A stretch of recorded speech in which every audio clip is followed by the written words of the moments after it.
मैं बिल्कुल भी क्लीन चिट नहीं दे सकता भारतीय जनता पार्टी को। लहर बनी हुई है और इस लहर को तोड़ना भाजपा के लिए काफी मुश्किल साबित हो सकता है। कांग्रेस की वोट अंडर करंट है और भाजपा वहां 2 वोटों से हार गई विधानसभा सीट।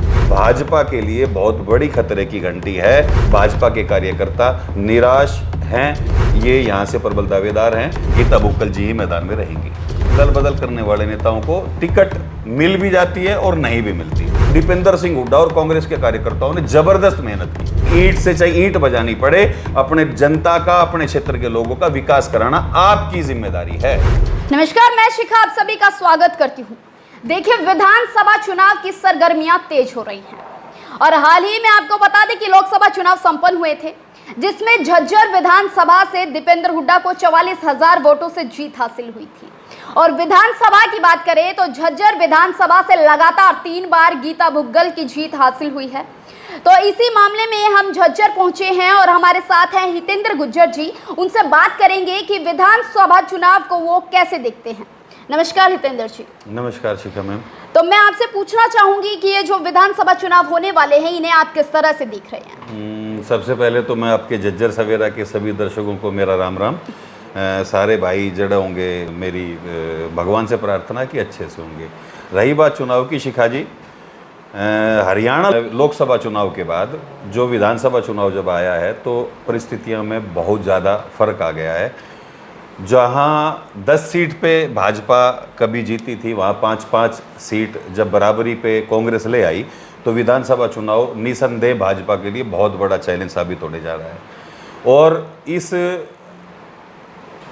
हरियाणा में अगर हम बात झज्जर की करें तो हम बात जाटलैंड की कर रहे हैं। एक तरह से झज्जर, रोहतक, सोनीपत, चौधरी भूपेंद्र सिंह हुड्डा। कहने वाले कह रहे हैं कि गढ़ कभी किसी के नहीं रहते।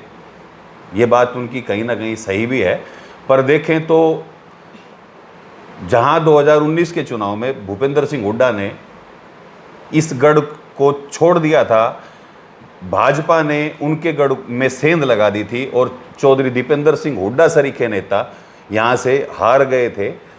2023 के चुनाव में एक तरह से बेशक मोदी लहर साबित नहीं हुई पूरे देश में, फिर भी हरियाणा जहां 5-5 पे आया, वहीं दीपेंद्र सिंह हुड्डा को जो जीत का मार्जिन था वो 3.5 लाख के आसपास जो चला गया, ये भाजपा के लिए बहुत बड़ी खतरे की घंटी है। और विधानसभा चुनाव जहां कांग्रेस के कार्यकर्ता में जोश भरे हुए हैं, वहीं कहीं ना कहीं भाजपा के कार्यकर्ता निराश हैं और देखना ये पड़ेगा कि क्या मुद्दे और क्या इसमें कुछ चलता है। एक बात आज कही जा सकती है कि विधानसभा चुनाव में कांग्रेस कहीं ना कहीं भाजपा से एज पर रहेगी। देखिए, विधानसभा की बात करें तो झज्जर विधानसभा में किन की आप दावेदारी मानते हैं जो मौजूदा विधायक को टक्कर दे सकें? वैसे तो दावेदार भारतीय जनता पार्टी में आधा दर्जन से भी ज़्यादा हैं। करीब करीब अगर सभी अपनी इच्छा सामने ले आएँ तो दर्जन भर भी ये संख्या जा सकती है। परंतु मुख्य रूप से चाहे पूर्व मंत्री कांता देवी हैं, अपने जिला परिषद के अध्यक्ष कप्तान बिरधाना हैं, एक अभी जीएसटी कमीशन रिटायर होके आए हैं वीरेंद्र कलसन जी, और अभी कांग्रेस छोड़ के भाजपा में आए हैं राजीव कटारिया। वो झज्जर के ही रहने वाले हैं, सोनीपत से राजनीति कर रहे थे और वो अभी कांग्रेस को छोड़ के आए हैं। ये यहाँ से प्रबल दावेदार हैं और उधर से सब कुछ अगर ठीक रहा तो गीता भुक्कल जी ही मैदान में रहेंगी। तो देखिए, जिस तरह से आप बात कर रहे हैं एडवोकेट कटारिया जी की, जो पार्टी चेंज करके भाजपा से कांग्रेस में आए हैं, तो मैं ये पूछना चाहूँगी कि जैसे उन्होंने पार्टी चेंज करी है, उन्हें उसमें टिकट मिल पाएगी? देखिए, ऐसे बहुत से उदाहरण हैं और हमने देखे हैं, चाहे वो लोकसभा चुनाव हो, विधानसभा चुनाव हो। ये भाजपा की नहीं, सभी दलों की बात है कि चुनाव के मौसम में दल बदल करने वाले नेताओं को टिकट मिल भी जाती है और नहीं भी मिलती।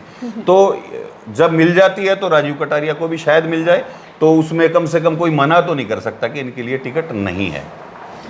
और जैसे दीपेंद्र हुड्डा को 44,000 वोटों से जिताया गया झज्जर विधानसभा से, और गीता भुक्कल लगातार 3 बार से यहाँ पर विधायक रही हैं, तो उन्हें भी कहीं ना कहीं पूरा आत्मविश्वास है कि वो जीत हासिल कर सकेंगे, निश्चित जीत हो उनकी। तो इनकी क्या ये आत्मविश्वास जायज़ है इनका? देखिए, बात है कि झज्जर विधानसभा की नहीं है। झज्जर विधानसभा से बेशक वो 43-44 हज़ार वोटों से जीते हैं, पूरे लोकसभा की बात करें तो एक भी विधानसभा सीट ऐसी नहीं है जहां से दीपेंद्र सिंह हुड्डा हार गए हों। और सबसे चौंकाने वाली बात यह रही है, अगर देखें तो पूरे देश में चौंकाने वाली बात है कोसली विधानसभा सीट। कोसली विधानसभा सीट जहां दीपेंद्र सिंह हुड्डा 2019 में करीब 70,000 वोटों से हारे थे, वहीं कयास ये लगाए जा रहे थे कि कोई 70 से बढ़ा रहा था, कोई कह रहा था कि 30 तक ये मार्जिन आ जाएगा भाजपा का, पर भाजपा वहां 2 वोटों से हार गई विधानसभा सीट। कोसली विधानसभा सीट का जो नतीजा है वो इस तरफ से इशारा कर रहा है, ये इंडिकेशन है कि कहीं ना कहीं कांग्रेस की वोट अंडर करंट है और कांग्रेस की इस बार जनता में अच्छे से लहर बनी हुई है और इस लहर को तोड़ना भाजपा के लिए काफ़ी मुश्किल साबित हो सकता है। उन्हें बहुत मेहनत करनी पड़ेगी। आपको इसी आपका ही चैनल था और मैं बात कर रहा था, आपके संपादक हैं राहुल चौहान, उनसे मैंने बात की थी, तो मुझे आज भी याद है लोकसभा चुनाव में मैंने कहा था कि भाजपा को मेहनत करनी होगी, पर ये मैं दुख के साथ कहता हूं कि भाजपा ने मेहनत की नहीं। भाजपा नेताओं ने बिल्कुल मेहनत नहीं की और दीपेंद्र सिंह हुड्डा और कांग्रेस के कार्यकर्ताओं ने जबरदस्त मेहनत की और उस मेहनत का नतीजा उनको मिला और उस आलस्य का जो उन्होंने काम नहीं किया भाजपा को, उसका खामियाजा उनको भुगतना पड़ा। आप ये पूरे दावेदार से कह रहे हैं कि भाजपा ने मेहनत नहीं की, तो ऐसा आप कैसे कह सकते हैं? मैं ऐसे कह सकता हूं ऐसा कि अगर हम पूरे देश की बात करें, भाजपा को लेकर पूरे देश की बात करें, हरियाणा को भी छोड़ दीजिए, तो कहा जाता है कि भाजपा शहरों की पार्टी है और ये बात कहीं ना कहीं सही भी है। 2019 में भी झज्जर सिटी से चौधरी दीपेंद्र सिंह हुड्डा करीब करीब 7,000 वोटों से चुनाव हार गए थे। झज्जर सिटी की मैं आपसे बात कर रहा हूं। उसके बाद जब विधानसभा चुनाव हुए तो बेशक वो मार्जिन कम कर दिया गीता बुक्कल ने, पर शहर से गीता बुक्कल भी हारी।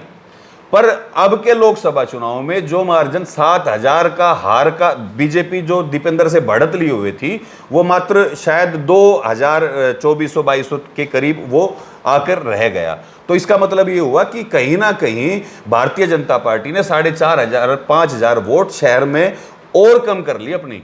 तो ये इसका कारण एक ही है कि उन लोगों ने मेहनत की नहीं। मेहनत में जो लगातार कटौती भारतीय जनता पार्टी की तरफ से की गई, जो इसके चौधरी अरविंद शर्मा जी तो चुनाव लड़ रहे थे, परंतु सेकंड पंक्ति के जो नेता, जो पदाधिकारी थे, वो लोग बाजार में इतना नहीं आए, वो मैदान में इतना नहीं उतरे, वो कांग्रेस की तरह मेहनत नहीं कर पाए। देखिए, आप बात कर रहे हैं कांग्रेस बीजेपी की, तो मैं पूछना चाहूँगी कि पिछले 10 सालों में यहाँ पर झज्जर में कोई विकास देखने को नहीं मिला, चाहे उसमें कांग्रेस पार्टी है, चाहे कोई भी विधायक है, तो इसमें आप किसकी गलती मानते हो, मौजूदा विधायक की या किसी सरकार की? देखिए, मैं इसमें गलती दोनों की मानता हूँ। मैं बिल्कुल भी क्लीन चिट नहीं दे सकता भारतीय जनता पार्टी को। 10 साल का शासनकाल है और प्रदेश स्तर पर काम नहीं हुए हैं। और हम झज्जर की बात करें, हम क्यों प्रदेश की बात करें, झज्जर की स्थिति बड़ी दयनीय रही है इस 10 साल में। रोड यहाँ पे टूटे पड़े हैं, गलियाँ भी कोई बहुत अच्छी स्थिति नहीं है यहाँ पे। पर मैं बात करूँ कि कांग्रेस के विधायक की, तो 10 साल से बेशक चाहे भारतीय जनता पार्टी का शासन रहा है, परंतु झज्जर विधानसभा के लोगों ने मैडम गीता बुक्कल, कांग्रेस की नेत्री पर ही अपना भरोसा जताया है। परंतु कांग्रेस की नेत्री गीता बुक्कल लोगों की अपेक्षा और आकांक्षाओं पर पूरी तरह कम से कम खरी नहीं उतरी है। वो अगर बात करें उनसे तो हमेशा यही बोलती हैं कि विधानसभा में मैंने मुद्दे उठाए। हाँ, विधानसभा में उन्होंने मुद्दे उठाए, ये बात सही है, पर जब विधानसभा में मुद्दे उठाने से आपके क्षेत्र का विकास नहीं हो रहा है तो आपको सड़कों पे भी उतरना चाहिए, आपको जिला अधिकारियों के सामने धरना देकर बैठना पड़िए। एक तरह से मैं ये कहूँगा कि ईंट से चाहे ईंट बजानी पड़े, अपने जनता का, अपने क्षेत्र के लोगों का विकास कराना आपकी जिम्मेदारी है। झज्जर का कोई ऐसा मुख्य मतलब बड़ा काम, बड़ा मुद्दा जो अब तक पूरा नहीं हुआ है और जनता को चाहिए वो मुद्दा कि पूरा हो और विधायक को उस पर ध्यान देना चाहिए? नहीं, ऐसा तो कोई विशेष मुद्दा झज्जर का रहा नहीं। झज्जर का एक मुद्दा कभी हुआ करता था कि यहाँ पे रेल लाइन नहीं थी, तो वो चौधरी भूपेंद्र सिंह हुड्डा ने मुख्यमंत्री रहते हुए इस मांग को पूरा कर दिया था। परंतु झज्जर को दरकार है अच्छी इंडस्ट्रीज की, अच्छे कारखानों की और अच्छे शिक्षण संस्थान की। बेशक कांग्रेस के कार्यकाल में कुछ शिक्षण संस्थाएं यहाँ पे आई हैं, परंतु एक कोई बहुत बड़ा नाम यहाँ पर नहीं आया, कोई बेहद अच्छी यूनिवर्सिटी यहाँ पे नहीं आई है। और इंडस्ट्री यहाँ पे स्थापित हो पाती तो युवाओं को रोजगार मिलता और कुछ समस्याएं खत्म हो जाती। नमस्कार। तो ये थे मेरे साथ हितेंद्र गुज्जर जी, जो कि 20-25 सालों से अपना पत्रकारिता में अनुभव निभा रहे थे और खासा अच्छा काम कर रहे थे। तो अभी के लिए मैं इतना ही चाहूँगी। कैमरा पर्सन राहुल के साथ मैं शिखा, नमस्कार।